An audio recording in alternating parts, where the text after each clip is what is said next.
கொல்லிமலை பகுதியில் நாட்டு துப்பாக்கியில் குண்டு நிரப்பிய போது வெடித்ததில் விவசாயியின் வலது கால் காயம் ஏற்பட்டது. இதை பற்றின மேலும் விவரங்களை எமது செய்தியாளர் பிருத்விராஜ் வழங்க கேட்கலாம். பிருத்விராஜ், வணக்கம். விவரங்கள் என்ன பகிரலாம்?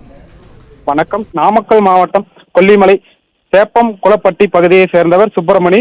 இவர் தனது குடும்பத்துடன் கொல்லிமலை அடிவாரமான எருமப்பட்டி அருகே உள்ள தோட்டமுடையான் பட்டியில் தமிழ்ச்செல்வி என்பவரின் தோட்டத்தை குத்தகையை எடுத்து விவசாயம் செய்து வருகிறார். இந்த நிலையில் இன்று அதிகாலை விவசாய தோட்டத்திற்கு சென்றுள்ளார். அப்போது பயிர்களை அழிக்க வரும் விலங்குகளை சுடுவதற்காக தானாக இயங்கும் வகையில் துப்பாக்கி வைத்திருந்ததாக கூறப்படுகிறது. அப்போது சுப்பிரமணி துப்பாக்கியை எடுத்த போது தானாக குண்டு வெளியேறி சுப்பிரமணியின் வலது காலில் துளையிட்டு காயம் ஏற்பட்டுள்ளது. அப்போது அவரது அலறல் சத்தம் கேட்டு அங்கு வந்த சகோதரர் மற்றும் குடும்பத்தினர் சுப்பிரமணியை மீட்டு நாமக்கல் அரசு மருத்துவக் கல்லூரி மருத்துவமனையில் சிகிச்சைக்காக அனுமதித்தனர். அங்கு அவருக்கு முதலுதவி சிகிச்சை அளிக்கப்பட்டு தொடர்ந்து நாமக்கலில் உள்ள தனியார் மருத்துவமனையில் அனுமதிக்கப்பட்டு சிகிச்சை பெற்று வருகிறார்.